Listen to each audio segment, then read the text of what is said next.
Looks at me and he says, "This guy just got you a no-go," and walks away. Oh. And I literally freaked out on this man. Oh, did you ever witness any paranormal or unexplainable things / phenomenon while you were overseas? All the Koreans were like mimicking our dance, so it was like turned into Dance Dance Revolution. And I'd put up one hand and everyone was like, "Yeah!" And I'd put up another hand, they were like, "Yeah!" And I was like, and everyone was like, Welcome back, everybody, to Shift Fire, the exploration and appreciation of military culture. It's great to be back with you folks. I'm Israel Wright, former Green Beret, one of your hosts, and the other host, the more important host. Thank you. And he's not wrong. What's going on, Fire Team? Cameron Pfaff, former Army Ranger, and you guys are tuned in to an episode of Interrogating Cam and Izzy, where we answer the internet's questions. Yes, we answer your questions to the best of our ability, all about our military time, or just general interest questions. Yeah. But before we dive in here, make sure you guys like and subscribe to the channel so you can stay up on the latest from all things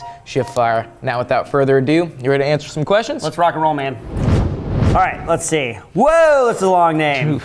Okay, wait, let me say La Smitha Samara Weera. La Smitha Samara Weera. Have you ever encountered a situation that you thought, we've not been trained for this? I don't think there's ever been a scenario. I think there's things like pieces of equipment that you encounter. They're just there and we need to use it somehow, so there's a lot of reading involved. When I picture training, I think like an entire class, like a crawl, walk, run type of training, just like you do with the more important stuff like battle drills, but like specific pieces of equipment that you might encounter. Like in the military, there's a lot of perishable skills. Like very perishable skills. Like for example, in regiment, we would do hot wire classes every year, and it was my favorite class, how to steal a car. Unfortunately, I haven't been able to continue to practice that skill set in the civilian world because I would end up in jail. Things like that. So if I came up on a car nowadays, specifically a year 1994 and below, so all you guys that bought them after that year, you're safe from me. All the cars after that, you know, if I came up to it, I'd probably have something where I'm just like, it's been a while, I don't remember my training.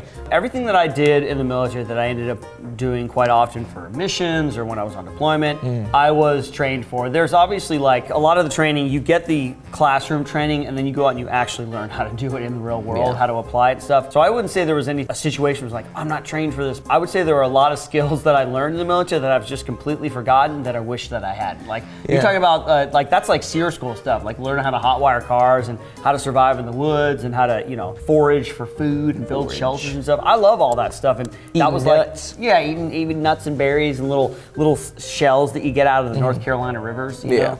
I wish that I could remember that stuff, and I wish that I had continued to train with all that stuff, because like you said, it's a perishable skill. But I will say, one thing that you don't get trained for, it's like you train for missions, but you don't train for relationships. So like if you encounter a soldier that like goes through trauma, that's one thing they don't teach you for. So like say like somebody gets a Jody letter overseas and you know, that dude reacts very negatively. It's like scenarios like that, which happen behind the scenes, not necessarily for the mission. You don't get trained for that. It's like one time, one of my private's houses burnt down while we were in. It was 4th of July. Someone shot a bottle rocket up and it landed in his on his balcony and set his pile of wood on fire, and it took the entire house. And it's like, they don't train you for that. Like, how do you react to that? Right. So that was like, you know, obviously went down there, immediately dropped what I was doing. Like, we started a GoFundMe for him, raised like a couple grand for him to replace all his equipment because everything lost. And you know, he recovered well and he's doing really well in Ranger Regiment now. Stuff like that, they don't train you for. I think what we've all learned from this question is that if you are going to have any friends, have Cameron be your friend, because I would have not thought to do that. I would have been like, that really sucks, man. I'm going to go play video games now. Oh my God.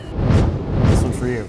I think this one looks this is very long. All right, this question comes to us from Ben Hislop, and Ben wants to know, has there ever been something you saw on base that to this day you haven't been able to forget because of how embarrassing it is to talk about? Well, I mean, obviously, you know, you want to portray your units in a very positive light, because you know, we come from a special operations universe where like everybody looks up to us and we set the standard, but that doesn't necessarily mean that things are perfect there. I mean, we have soldiers do embarrassing stuff all the time, especially it's terrible when they make the news and you're like, God damn it. Like in early 2000s, a couple Rangers from 275, a couple Ranger privates from 275 decided to rob a bank in Tacoma, Washington. They would have gotten away with it too if they took their license plate off their car. Isn't that funny? It's such a small thing. Yeah, it's such a small thing, but it was interesting because you look up that's why we got the nickname Money Bat for 275, and those guys almost perfectly executed a bank heist. Like the FBI task force that was assigned to investigate, they were like, this was one of the greatest, like straight up Heat moment. This was one of the greatest bank robberies ever conducted, but they forgot to take their license plate off, and that's what got them. Otherwise, it would have been a seamless that attention heist. to detail. Yeah, so stuff like that, negative connotation, that's embarrassing, and you don't really want to talk about it. You want to talk about the good things, like, we took out an ISIS leader, Fortunately for me, most of my military career was taken up with training, because it takes about, you go to basic, you go to advanced or OSIT training, and you go to airborne school, then you go to selection, and then the Q course itself, anywhere from 1.5 years to 2 years long. So there's a lot of opportunities to fail and to embarrass yourself. One of the memories that will always be with me is we did a ruck march that was just a test, test of endurance. You go out, you come back, and the guy who came in last, not only did he come in last, but his ruck was light. You're supposed to have your ruck be like 45 pounds, and they weigh it before and after, and his ruck was like way light. It was like 20 pounds, and he came in last. Oh, yeah, that's embarrassing. So the cadre made him low crawl all the way around a baseball diamond from base to base, first, second, third, and all the while he was spraying Home run. he was spraying him with a garden hose. That's awesome. Just spraying him in the face and stuff, and just talking about like how hard he wants to make the training. The thing was the speech that he has, because he was telling him about the training. He's like, you think this is hard? This is nothing compared to, I want this to be harder than any military scenario you engagement. find yourself in. So that when you're in that scenario, you're not whining and complaining. You're saying, yeah, this sucks, but this is nothing compared to the training that I've been through. I think also embarrassing thing is like failures in the military. So like physical failures, like you want to talk about embarrassing, is the Norwegian Special Forces Ruck March. That was embarrassing because I know, and to this day, like the last 12 mile I did was a 204 with 35 pounds dry, but it was on basic, just regular land, right? Not a treadmill. It wasn't a treadmill, and I don't want to make excuses, but it was so, that is so embarrassing. But we're out of the military now, and we're just some veterans f***ing around. Yeah. But that makes me want to train so hard and get back to where I was. All right, man, let's hit this next question. Give it. I like how I have to give you the helmet to give to me. Well, I was reaching for it, but you're just you so were fast. enough. All right, bunger. I hope that's not like a curse word in some foreign language. Have you ever partaken in any night operations? If yes, what's the strangest thing that happened during that night operation? Rangers only work at night. One thing that's strange that you don't realize is when you were in night vision, you're utilizing a lot of IR lasers, and there's been a rumor that dogs can see IR lasers. And I can neither confirm or deny it, but there's wild dogs everywhere when we were on deployment, and it's to get rid of them, you just shine them in the face with the laser, and a lot of the time they would react and run away because they're wild dogs. You don't want these things biting you. You get rabies. I don't know, herpes. I don't know what these dogs have. IR rabies. But I remember I was pulling security because we drove these Land Rovers over at nighttime because we had to get, I forgot what it was. What was it? We had to get supplies or something, and I was just posted up on this little berm overlooking this farm field thing, and there was 3 dogs just standing at the base, and I was like, dude. So I start trying to laze them, and they're kind of reacting to it, and I was just so I would try to do the cat with the laser thing where I was over here, but with the IR laser. But with the IR laser, and I'm sure people were looking at me because I was they're doing this thing, but that was strange to me because I was I still don't know if they can actually see it, whether, it might have been a flea biting them because, they're wild. It's strange in a good way. It was this amazing experience that I had in Halo school, because when you do Halo training, it's kind of a crawl, walk, run where you jump out of an airplane with an instructor just in the daytime, no equipment, then you build it up to equipment, then you're in a group, and the last set of jumps that you do in Halo school is at night in a group with your equipment with oxygen on. So it's the full battle rattle, the full kit. I was lucky enough to be, when we fly in a formation a V formation, so everybody has to jump out, you gotta be right on top of each other because you kind of spread out as you fly. But I got to be the head of the formation, the tip of the spear, if you will. The first night we did that jump, they open up the back of the C-130 and it's just blackness. There's just nothing there. you can't see anything. There's no lights. We're out in the middle of the country and stuff. And that is an amazingly strange and strangely amazing feeling to run out of the ramp and just jump into the blackness. Into the nothing. Into the nothingness. It was awesome. So I still get goosebumps when I think about it today. I never got tired of jumping Halo when I was in the military. Well, good for you, man. Good for you. I never went to Halo school, so. Yeah, well, Can't say I'm not jealous. All right, this question comes from, Carolina Angling Co. All right, we've got a company wondering stuff. Very cool. Right. And they want to know, what is the most afraid you've ever been during combat operation? I don't think it's ever a sense of, fear. I think it was more a sense of adrenaline. Like here we fucking go, baby! You can get it confused with when you watch a horror movie and you get the goosebumps when you're scared and you get the hair standing up on the back of your neck. It's very easy to confuse that with just a sense of adrenaline. Because I remember one time when they cleared Raqqa, we were like chilling out one day and all of a sudden we just heard a barrage of what sounded like machine gun fire for like it was coming at us down this main MSR that we had, and everybody in the base just goes on lockdown and we all run up and man our security post. So I jump on the 50 count and rack it, and you see these multiple technical vehicles come running down and a technical vehicle is just a term we use for like a fighting vehicle. Yeah. And a regular civilian vehicle that's been modified mounted with a weapon or something. Yeah, pretty much. And there's like 3 or 4 coming down and people are shooting off them. They're like boom, boom, boom, like rock and gunfire off them. And we thought we were just gonna get in like this giant firefight that they are gonna write movies about, Like right when they got in our effective range, they were like, no, don't shoot them. Those are the SDF. They're celebrating because they just cleared Raqqa. And I just remember the feeling because I literally took the safety off, and had my rounds racked, and our 50s had EO-Techs on them, like these giant EO-Techs. So I was like ready to just, I was like, that guy's not gonna do work. I'm gonna fucking do work. Yeah, I mean, that was like a crazy adrenaline rush, but it was a little bit of a letdown. But that's what happens all the time on deployment. Can't pick your firefights. Exactly, yeah, you just get ready to do your job. In terms of specifically combat situations, that is not my physiological reaction. I don't get an adrenaline rush, I don't get pumped up. I remember the story I've told many times when we got ambushed, RPG attack on our vehicle. I almost went into like a robotic kind of mode. Like all the emotions drained out of my mind. And I really was very, very mundane. I was just thinking about what I'm doing. I was listening to what we were, all that kind of stuff. Like I'll get scared. Like I've made mistakes during training and stuff like that where I'll get scared of the consequences. And I'll sort of like, no, my team leader's gonna come and I'll cry at I cried at Spider-Man No Way Home. I was there. He did. He did. I was yelling and stuff. But when it came to that specific real-world combat situation, it was the exact opposite. I just kind of became just very robotic in my thinking. There we go. You're up. All right. Oh, there he goes. Oh no, I don't know if I'll be able to answer this one because I haven't seen the movie. Parker Salowich says, I saw this one movie, The Outpost, where one of the soldiers was showering and the outpost came under fire and he had to fight off an attack naked. Have you ever been in a situation where you had to react in your underwear / embarrassing or revealing clothing? Luckily, no.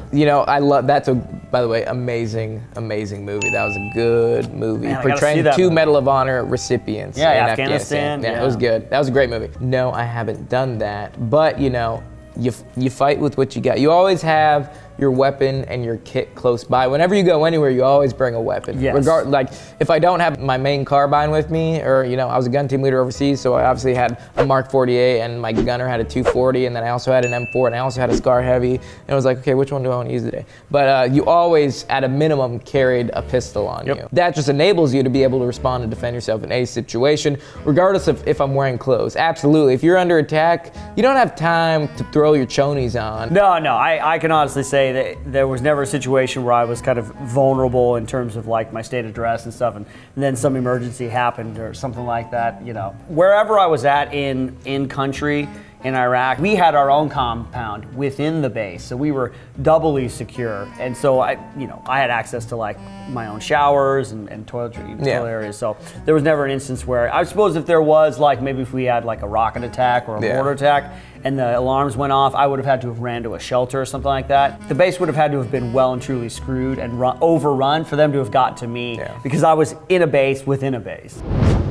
All right, man. Next one. question. Take it. Kyle Schwang wants to know, okay, Kyle, when you are in communal showers with all your military buddies, do you guys ever just go, hey, Richie, I see what you're working with there. Good job. All the time, man. You know, I'm very comfortable with my sexuality, and I can appreciate when a man's got a monstrosity hanging, and you gotta let him know. I'm very. Yeah, you're there to build up your fellow soldiers, right? I believe positive affirmation is great. When I walk in here, I'll be like, hey man, nice shirt. Hey, I like that hat. You know, hey, nice.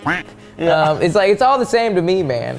There's a couple dudes, particularly the skinny white guys, just have monster dongs all the time. It's weird. And that, the military has taught me. I've seen every sort of variation. Penis. I've seen small penises. I've seen long penises. I've seen wide penises. I've seen skin. I've seen circumcised, uncircumcised. You name it, I've seen it. And when you see a good one, you gotta let them know. You're like, hey man, nice.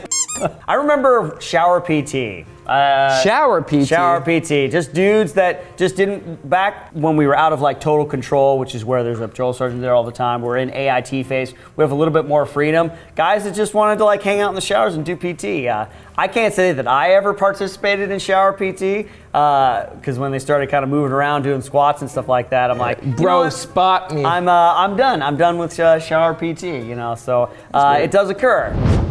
Tyler Wickwire wants to know, did you ever witness any paranormal or unexplainable things / phenomenon while you were overseas? What did you make of it? Or if you haven't had that experience, how do you feel about these kinds of stories? So, I didn't have one overseas. You hear about the stories though, of like dudes like the demons in Afghanistan and Iraq and the mythical beasts the undead warriors. Yeah, and all that. But actually, I had a couple back at Fort Benning in Rasp, and if you go to our podcast, Pop Culture Field Manual Podcast, we actually have an episode on paranormal. Yeah, it's our Halloween episode. There was one incident that when I was in pre-RASP, so before you enter RASP, you get put in pre-RASP, and you're pretty much there waiting the class up, and you got to take the PT test, and if you fail the PT, you stay in pre-RASP, and you work until you're ready to go up. I was in pre-RASP for 2 months, because when I got there, I just missed it.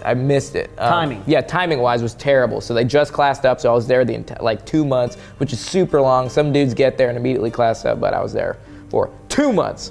But when you're on pre-RASP, you're doing a bunch of work. They just had moved barracks. So pre-RASP used to be next to Airborne School. Yeah, right in the beginning of 2016, end of 2015, they moved the pre-RASP barracks behind the brown fence, which is the Ranger compound on Fort Benning. But as they moved it out, they still needed to pull CQ shifts, where CQ is like it's a 24-hour duty, and you're the guy that they run to in case of emergencies. CQ, yep. Yeah, just making sure there's order within the barracks and on the compound and whatnot. So we had to still pull CQ in that building. So it was me and another soldier, and those barracks have been around forever, multiple decades, and they were just, this one was 3 levels, and it had, the CQ desk was at the bottom level, and it was just us in there, and it was throughout the night. So basically, the guy I was with decided to leave, and I was there by myself just reading a book, and I start hearing some footsteps on the second floor, big boot footsteps, coom, coom, coom, coom, coom. And I didn't think anything of it because I thought it was just my CQ runner just doing his checks to make sure everything was okay. And then, I kept hearing him throughout the night, and then all of a sudden, I hear sprinting, and then on each level by the stairwell, there was huge wooden doors, really heavy wooden doors that were open, and one of them just gets slammed. It's I hear sprinting, and all of a sudden someone slams the door shut, and I'm like, what the f*** is there? So now I'm like, okay, what's going on? And then after an hour or two, my runner comes back, and I was like, hey man, were you doing your checks, or have you been in the building since? And he's like, no man, I've been gone this entire time. And ever since there, I was like, I hate it here. Yeah, so that was probably the most paranormal thing I experienced. So yeah, Fort Benning haunted as No. Yeah, Israel's just no. No.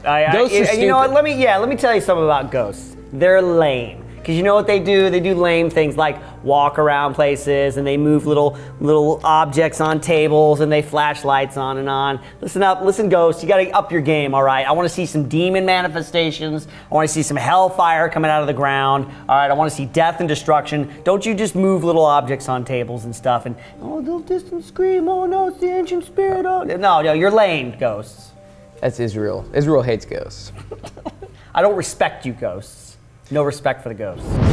All right, is it yours or mine? It's mine. Okay. So hold this helmet for me, because I don't want to hold it myself. This question comes from us from AC Yakamura, and they would like to know, what things have you seen where you'd be like, that guy deserves a Darwin Award? I had more encounters with those types of dudes in basic training, and they kind of eventually got weeded out, or they just went to their units that weren't combat arms units. Yeah, like I just one specific guy, I won't say his name, but he was just kind of the typical kind of, Full Metal Jacket, the Vincent D'Onofrio type character, where he just, he was a fat body, he just pile. Couldn't hack it. Yeah, he was a pile, and it's not like he was a bad person. You would explain something to him, or the cadre would explain something to him, and it just wouldn't compute, and it didn't help that he wasn't that physically capable. He's a bit overweight. You wonder, sometimes you wonder, did your recruiter screw you over by telling you that you could do this, or that he just wanted the recruiter just wanted the compensation. Yeah, maybe the recruiter was just taking him for a ride, just wanted to get his numbers in that month. I hope he made it. I hope he improved. Or at least maybe he got out and found his calling out in the real world. But I less so as you got into Special Forces training, the Q course and stuff, because they tended to be a little bit older, have more life experience, and be a little more focused, because they wanted to be there. When it comes to an elite unit, most of the time you want to be there. You have to want to sign up. Yeah, I do have a specific scenario, because it stuck with me this entire time. It was the reason I had to recycle in Ranger School. And it was, I won't say any names, but I do remember your name, even though it's been, over years. And you don't remember much. You ask anyone that's gone through Ranger School and you're like, what do you remember specifically? And they're like, it was a blur.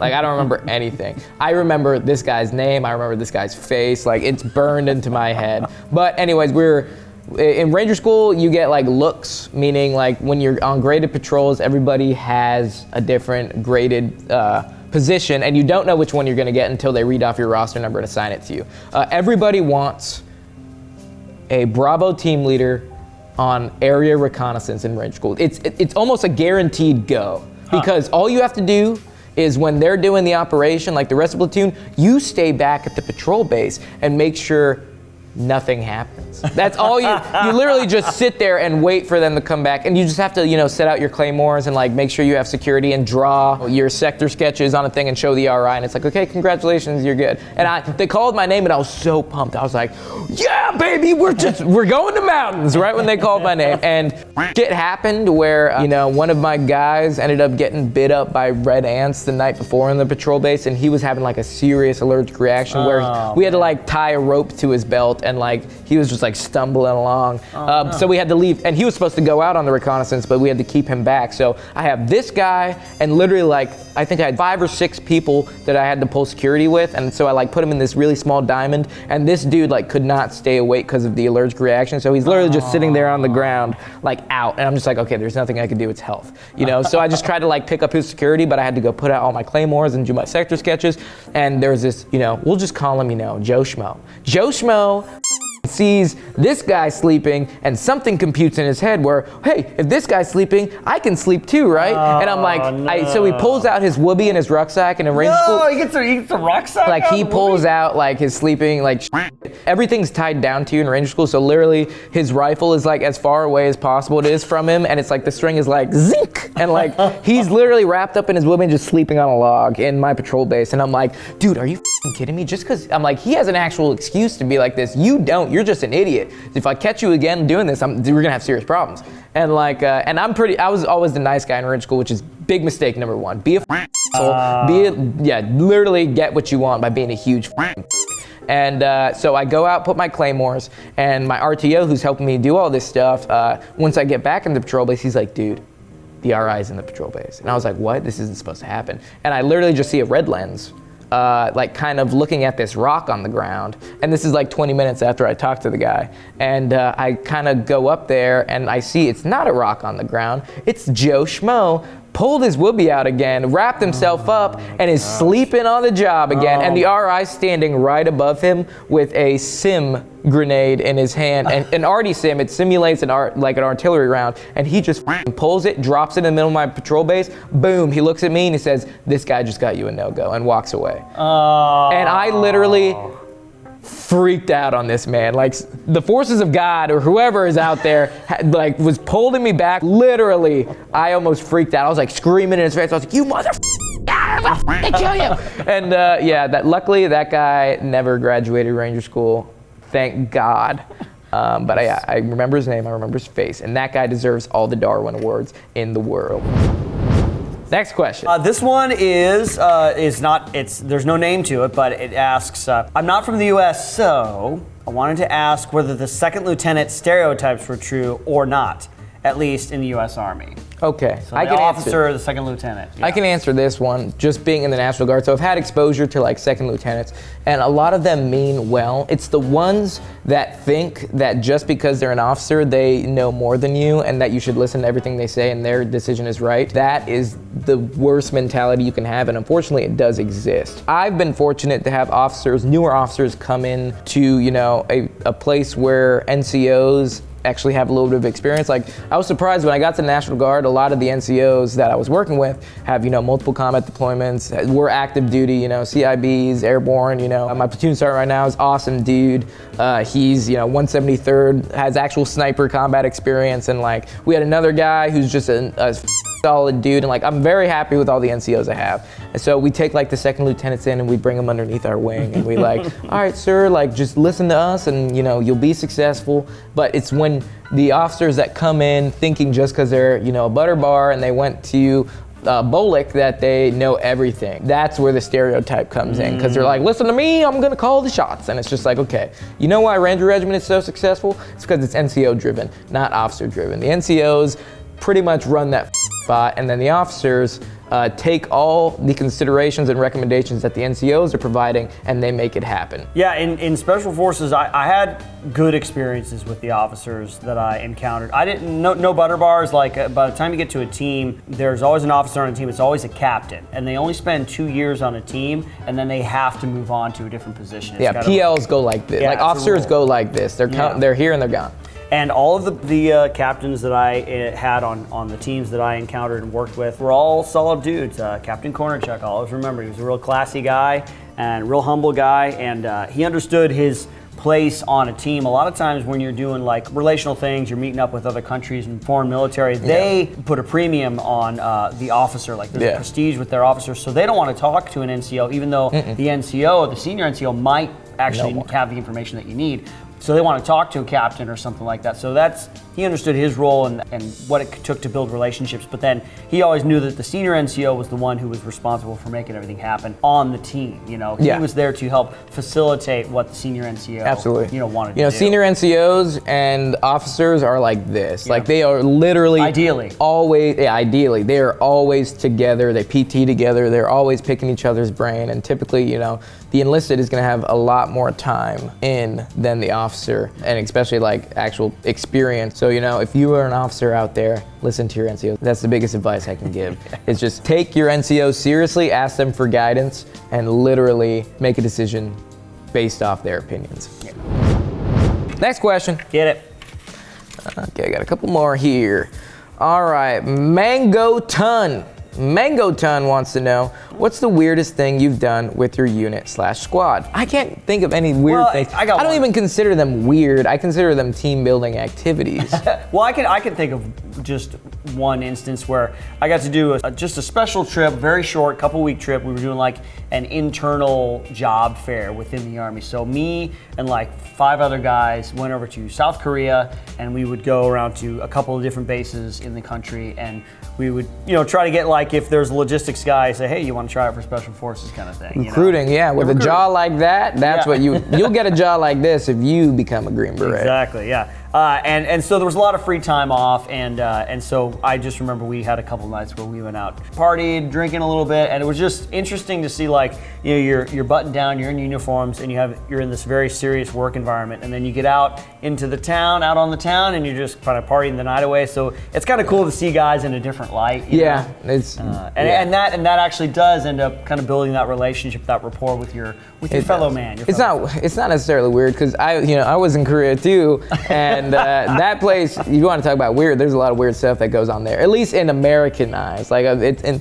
you gotta consider cultural differences, right? So Americans going there, you walk down the street and like people bump into each other, and like in America, you shoulder check me on the street, we're fighting, right? And but in Korea, that's perfectly normal. Like, if you're friends with someone, you walk down the street and you hold hands with them.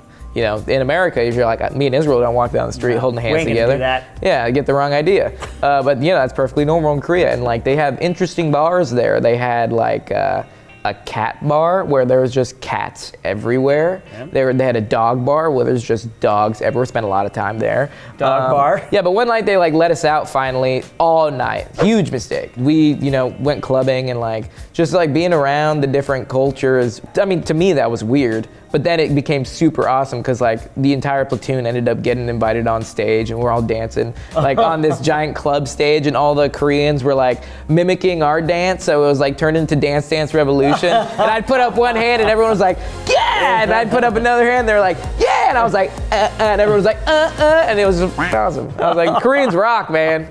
Yeah, but that's, I guess that you consider weird or fun. Basically Korean. Basically just I love Korea. Korea's awesome. Korea. No, I had a great time in Korea, man. Yeah, it was awesome. Viva la Korea. I want to go back. 안녕하세요. Ghost Hound wants to know, have you ever, I can't say that. Have you ever shit your pants? While being on a mission out in the field, or have you ever known people who did it? How did you deal with it? Boy, we get a lot of poop questions. Yeah, luckily I've never had to shit my pants. Came extremely close. Actually, I've shit a little bit. It depends what like shit your pants. There are many levels. There's not just poop and no poop. Yeah, you're like, hey, gradations. Yeah, there's like sharding. You got like a tiny little squirt, which happens a lot. Yeah. But like when you say I shit my pants, you have a full in your pants. Yeah, I'm full on. Like, there was a guy, and I've talked about this before, where he was just out on a mission all day, and he just went just full on, and he just had to live with it for the rest of the training operation, until he came back, and everybody knew about it. Nobody let him live that down, Yeah, I've like sharded my pants a lot. When I was at range school, I had an officer buddy that was telling me this one story of a guy he used to work with in another unit, and it was an officer, and when they were in the field, this officer would always smell like like straight up, he was like a walking and everyone was like, why do you smell like all the time? And it turns out, they found out finally that when the guy would go to use the bathroom, instead of utilizing baby wipes or toilet paper, he would just pull his pants up and then wipe his ass with the inside of his pants. So there would just be sitting literally in his pants. And this is an officer. This is a full-grown man expected to lead full-grown men. And once like the higher officers found out about this, because if you think that the NCO, chain of command is mean to each other, you have no idea. The officer chain of command, they're brutal to each other. Like, if you're a higher officer to your younger, like lieutenants and everything, captains are mean. And then in front of the men, they're like, hey, gentlemen, how's it going? Like, it's crazy. I never expected that. But yeah, that guy ended up losing his commission, got kicked out for being a dirty bird. So, last one, I think. Or last one? Two more. I don't know. Okay. I will get it myself. Second to last question. This one comes from SMC Call 817, and they would like to know, while in the service, what was your, wait, I can explain this moment? I wasn't going to explain to nobody, but there was this glorious moment. You don't know me. You don't know me, all right? But it was this awesome moment while we were in the final field training exercise for 18 Echo communications training. So you're out in the middle of the North Carolina woods, making your own little antennas and things like that. And we obviously had not had access to showers for a week and a half, so we were stankin'.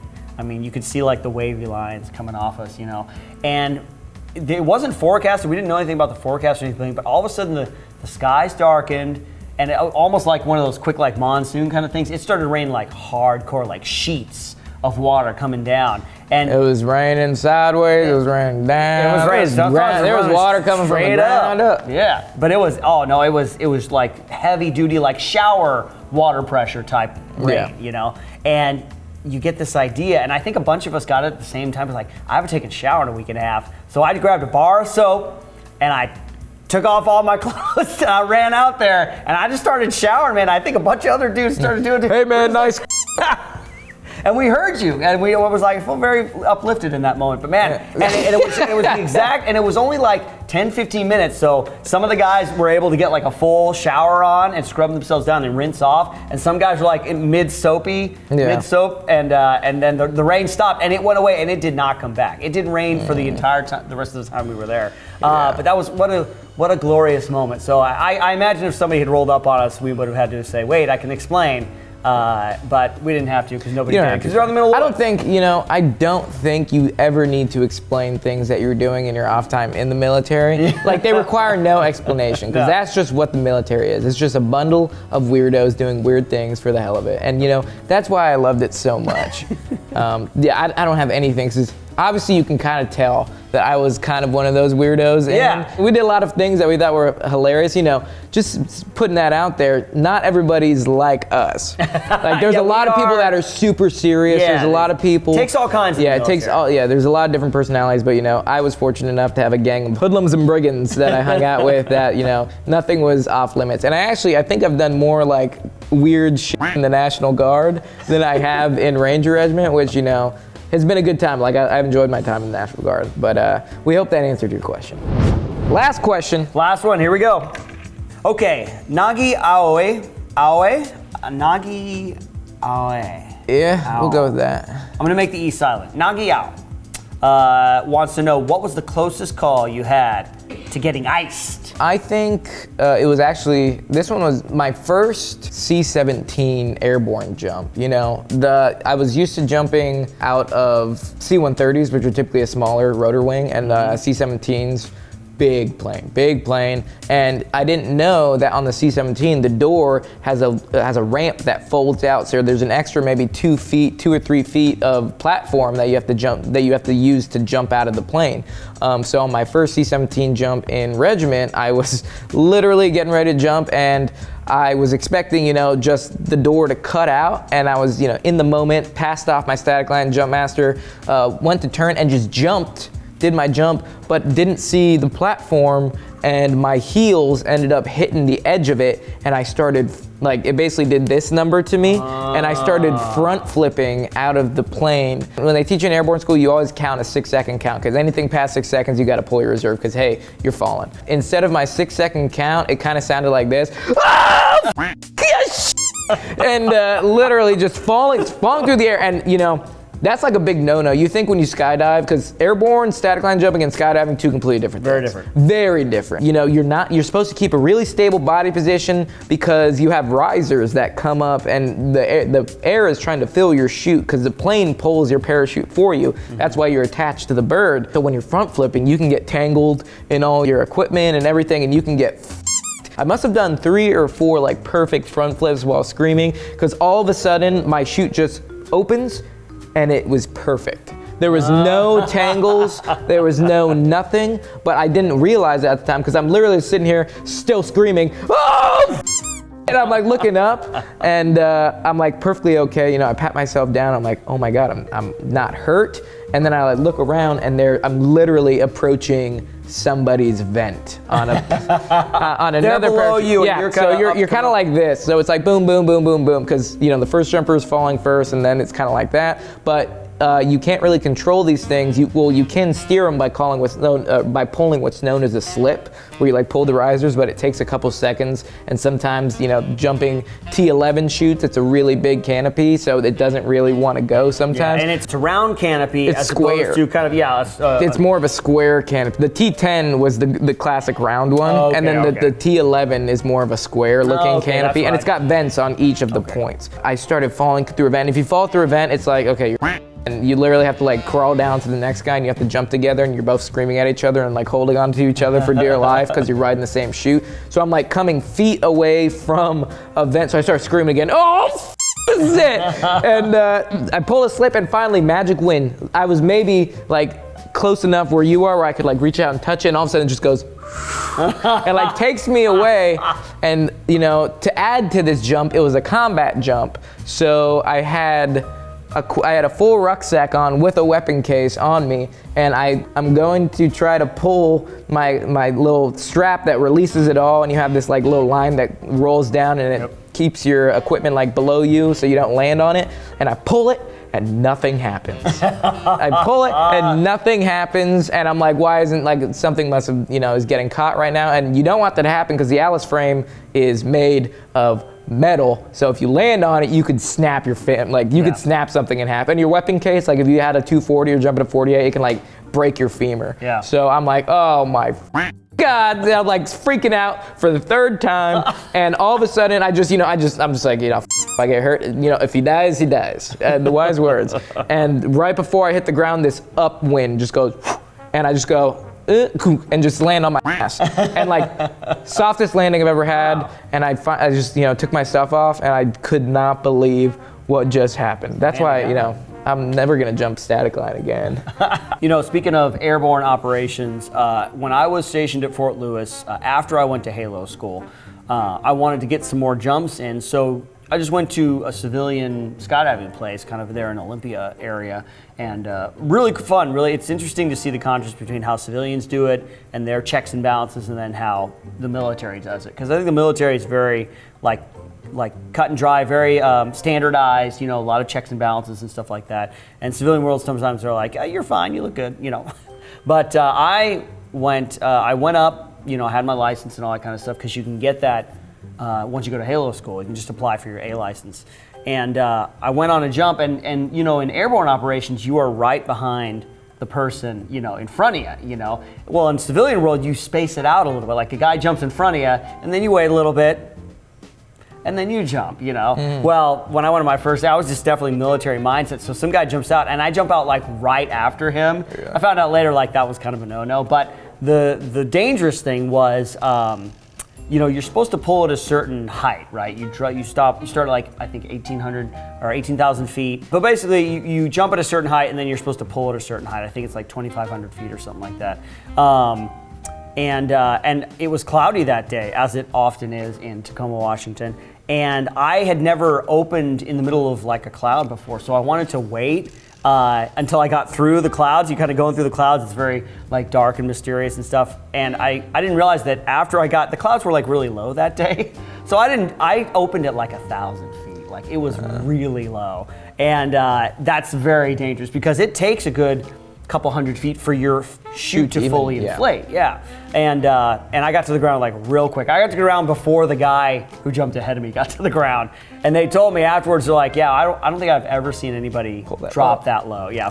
So that was definitely Forces, baby. That's the low opening part of the high altitude low opening, the Halo, you know. That's scary, man, because you are falling fast. I just went skydiving for the first time. And you fall so damn fast, dude. Yeah, it was honestly at first terrifying, and then you finally got into that like, this is cool kind of thing. It's very zen, yeah. Well, that's all the questions we have for you folks. We really hope you enjoyed listening to us answer your questions. Let us know by leaving a comment below. Also, questions you might want answered to be featured on another episode of Interrogating Cam and Israel. Make sure you subscribe to the channel to stay up on the latest and greatest from all things Shiftfire. Hit that notification bell so you know when new videos are released. And as always, Fire Team, we'll catch you on the next one. Is a bad word? Because it's technically a fighting rooster, right? Right, that's what you were talking about. Like Richard. Like, hey. Nice Richard. What if we just said nice Richard? I'm sorry to the editors for all this, like having to go over all this. I apologize.